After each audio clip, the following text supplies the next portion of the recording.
(20명) (30명이) 파티를 할 수 있는 문화이거든요. 그게 팬데믹 상황에 파티를 못하니까 가장 데미지가 큰 거예요.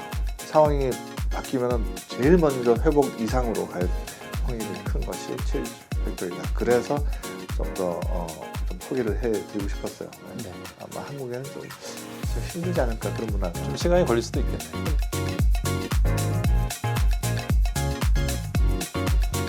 네, 안녕하십니까.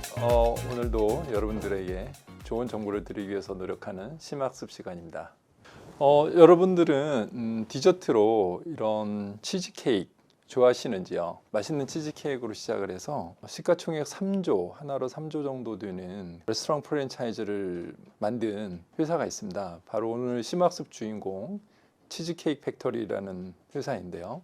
이 치즈케이크 팩토리는 1950년대에 우측에 보시는 에블린 오버튼께서 디트로이트 미시건에서 작은 치즈케이크 숍을 시작한 거에서 출발했습니다. 그러다가 1970년대에 LA에 이사를 하고 1978년도에 아들 데이비드 오버튼이 치즈케이크 팩토리 레스토랑을 시작으로 본격적으로 성장을 하게 됩니다. 그래서 2020년 기준으로 미국에만 약 206개 이 치즈케이크 팩토리 레스토랑이 있고, 남미, 중동, 중국 전 세계적으로 27개의 라이선스 프랜차이즈도 있습니다. 이 치즈케이크 팩토리는 냅트랙이라는 인디케이터는 유식업계의 퍼포먼스를 보여주는 지표인데요. 붉은색이 치즈케이크 팩토리고 이 연한 갈색이 냅트랙 인덱스인데, 전반적으로 보시면은 치즈케이크 팩토리는 동종업계보다 항상 아웃퍼폼을 해왔습니다. 2008년부터 2020년까지. 그렇지만 코비드 19에 가장 또 충격을 많이 받은 회사이기도 합니다.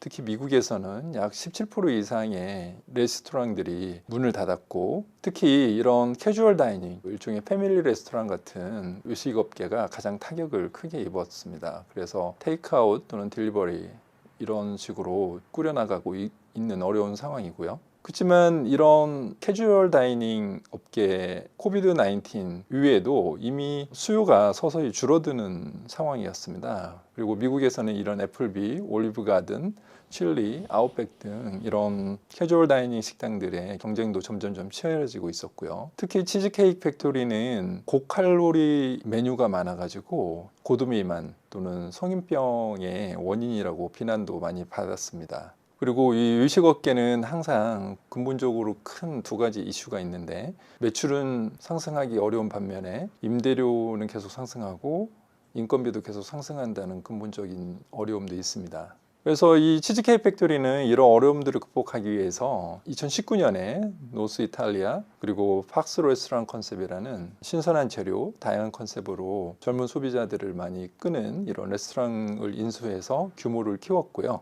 그리고 앞서 말씀드린 고칼로리 요리를 개선하기 위해서 이 저칼로리 요리 재료로 사용하는 스키니 딜리셔스라는 메뉴도 꾸준히 개발했고, 현재는 250개 넘는 메뉴들을 계속 개발해서 고객들이 꾸준히 찾게 하고 고객들의 객단가를 높이기 위한 노력을 해오고 있습니다. 이 치즈케이크 팩토리는 2018년에 이미 도어대시와 전략적인 파트너십을 맺었었고, 모바일 폰을 이용한 주문을 편리하게 할 수 있는 앱도 개발을 해오고 있었고요. 특히 이번 코로나 팬데믹으로 사람들이 레스토랑에 와서 음식을 쉽게 픽업할 수 있도록, 그리고 맛있게 집에 가져가서 먹을 수 있도록 패키지도 계속해서 개선을 해왔습니다. 특히 치즈케이크 팩토리 애톰이라는 슬로건으로 치즈케이크 팩토리의 다양한 아이스크림, 치즈케이크, 초코칩 등등을 레스토랑이 아닌 마트, 그로서리 스토어에서도 이렇게 쉽게 구해서 집에서 즐길 수 있도록 노력을 해오고 있었고요. 그리고 작년 코비드 영향으로 현금 흐름이 좋지 않았는데, 로크 캐피탈 그룹이라는 프라이빗 이쿼티 컴퍼니에서 약 하나로 2,200억 정도의 전략적인 투자를 받아서 현금 흐름도 개선을 하였습니다. 그리고 치즈케이크 팩토리가 계속해서 성장하기 위해서 중동과 남미, 중국의 프랜차이즈를 가지고 있지만,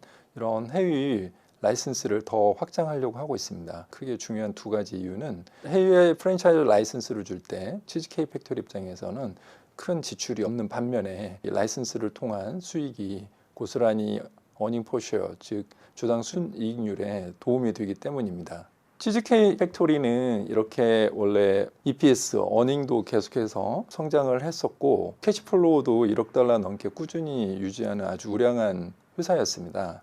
그렇지만 이번에 코로나 때 타격이 컸지만 이제 코비드가 물러가면서 2021년 이후에는 점점 매출도 더 성장하고 이익률도 개선될 것으로 예상이 되고 있습니다.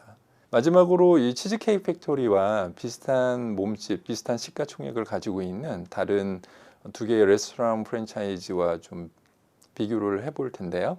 그 첫 번째가 블루밍 브랜드, 티커로는 BLMN이고 우리에게도 익숙한 아웃백이라는 브랜드를 소유하고 있는 레스토랑 프랜차이즈고요. 그 다음에는 브링커 인터내셔널이라고 미국에는 아주 많은 이 첼리스라는 레스토랑을 소유하고 있는 프랜차이즈입니다. 티커로는 이트고요. 이 세 회사를 비교해 봤을 때 마켓 캐피탈, 시가총액은 브링커 인터내셔널이 가장 크고 레버뉴는 블루밍 브랜드가 가장 높지만 넷 인컴 마진은 이트, 브링커 인터내셔널이 좋습니다. 그렇지만 전반적인 부채 상황은 치즈케이크 팩토리가 좋아 보입니다. 세 회사의 지난 2년 동안의 주가 차트를 잠시 비교해 보시면은 작년 3월에 코비드로 주가가 폭락했을 때 이후로 급격히 다시 지난 정고점을 돌파해서 빠르게 상승을 하였고 이거는 코비드로부터 이제 극복한다는, 그래서 사람들이 많이 다시 식당으로 가서 그 외식을 즐길 거라는 기대가 반영된 것으로 보입니다. 그래서 앞으로도 이런 코비드 극복 이후에 이런 외식 업계, 이 프랜차이즈 레스토랑이 어떻게 성장할지 또는 주가가 어떻게 계속해서 상승할지 지켜보시는 것도 흥미로운 부분인 것 같습니다. 네, 이상으로 치즈케이크 팩토리에 대해서 간단하게 살펴보았고요. 지금부터는 이 치즈케이크 팩토리에 대한 말씀을 나눠보도록 하겠습니다.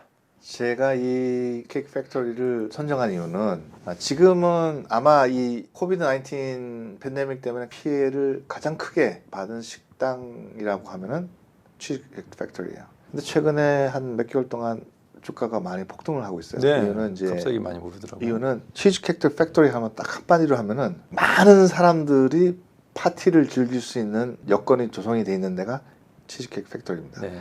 항상 치즈케이크 팩토리는 식당을 예약할 때 천정을 높게 하고 약간 그리스 유럽, 신전, 유럽 그리스 신전이나 아테네 같은 신전처럼 돼 있어요. 그래서 네. 학생부터 아주 나이 많은 분들까지 모든 패밀리 레스토랑 성격도 있지만 네. 훨씬 더 돈이 많이 드는 게 20명, 30명이 파티를 할 수 있는 문화거든요. 그게 팬데믹 상황에 파티를 못 하니까 가장 데미지가 큰 거예요.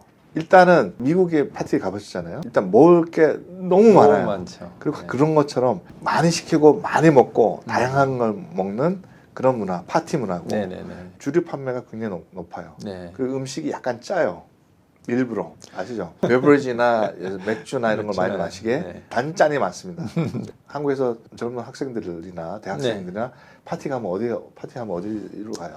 보통 뭐 이런 패밀리 레스토랑 많이 가는 것 같습니다. 근데 한국에서도. 저거는 이제 규모 자체가 크다는 거예요. 네. 워낙 넓고 커요. 만약 회복되면 가장 많은 실적을 낼 수 있는 그런 기대치가 크기 때문에 네. 만약에 코비드가 없고 백신이 다 맞는다 그러면 예약을 줄 서서 해야 될 거예요. 치즈 팩토리가 사람들 파티하고 싶잖아요. 네네. 레스토랑 중에서도 가장 규모가 크고 네. 가장 천장이 높은 그다음에 파티 문화 그 분위기 자체가 그렇습니다. 네. 지금까지 굉장히 힘들지만 오히려 상황이 바뀌면 제일 먼저 회복 이상으로 갈 확률이 큰 것이 치즈 팩토리다. 그래서 좀 더 좀 소개를 해드리고 싶었어요. 네. 분명히 여러분도 투자할 때는 리스크가 따르고 네. 식당업이라는 게 또 한계가 있습니다. 맞습니다. 그렇기 때문에 항상 볼러티리티 변동성은 크다는 거. 하지만 지금보다는 낫지 않겠느냐. 네. 매출 구조나 이런 것들이 지금보다는 훨씬 더 좋게 갈 가능성이 크다. 올해도 힘들 것 같고 올해 한 3, 4분기 만약에 백신이 아마 전 국민이 아마 가을 전 빠르면 여름에는 아마 다 맞지 않을까 싶은데 네네. 국민 한 70% 이상만 맞아도 아마 크게 문제는 될 것 같지는 않습니다. 네. 예. 그 치즈케이크 팩토리가 그 아쉽게도 한국에는 없더라고요. 그렇죠, 홍콩하고 그렇죠. 중동하고 남미가 있는데 예. 이게 한국 사람들도 사실 파티 좋아하고 그러는데 예. 이 음식 자체가 뭐 좀 안 맞은 건지 예, 한국에 아쉽게도 이제 향후에 치즈케이크 팩토리가 들어왔으면 이 좋겠네요. 해외 프랜차이즈를 계속 넓히려고 하는데 그런 노력은 어떻게 보시는지요? 일단 스케일 자체가 방대하게 크다 보니까 네네. 좁은 건물은 들어갈 수가 아. 없어요. 그게 문제인 것 같아요. 네. 인구 밀도가 높고 만약에 강남에 정례 추천한다. 그러면 사이즈가 뭐 200~300평이 안 되거든요. 그냥 뭐 몇천 평이 돼야 되거든요. 아, 예, 예. 천장이 높은데 그런데 뭐 아마 장소 찾기가 쉽지 않겠네요. 쉽지가 않을 것 같아요. 한국에서는 아마 그런 이유가 가장 크지 않을까. 거기 가면은 아 내가 파티하는 장소에 와 있구나. 네. 라고 이제 좀 느끼게 되죠. 그래서 네네. 아마 한국에는 좀 힘들지 않을까 그런 문화가. 좀 시간이 걸릴 수도 있겠네. 뭐 몇백 명씩 한꺼번에 들어갈 수 있는 장소가 없잖아요. 만약 그게 한국에 가능하다면 아마 치즈케이크 팩토리가 맞지 않을까. 이름이 팩토리잖아요. 팩토리네요. 공장입니다. 그러니까 치즈케이크 네. 공장이 거의 네네. 안에 들어간 규모가 네네.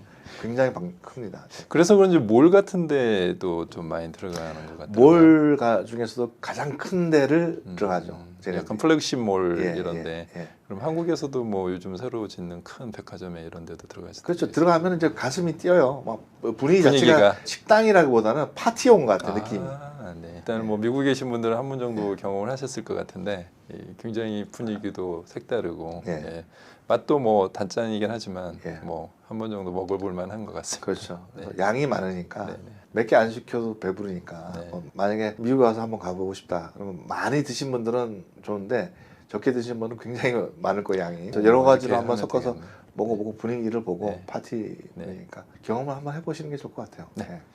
네, 오늘 심학습 시간에 위식업 회사는 처음인 것 같은데요. 치즈케이크 팩토리에 대해서 미국 형님과 알아봤습니다. 코로나로 억눌린 사람들의 나가서 먹고 싶어하는 욕구, 그리고 파티하고 싶은 욕구, 특히 미국은 파티 문화가 강하니까 이 코비드가 이제 진정이 되고 점점점 이제 물러가면은 그거에 의해서 가장 또 크게 수혜를 볼 수 있는 회사 중에 하나인 것 같습니다. 네, 오늘 심학습 시청해 주셔서 감사드리고요. 네, 다음 시간에 뵙겠습니다. 수고하셨습니다. 네, 다음에 네. 뵙겠습니다. 예.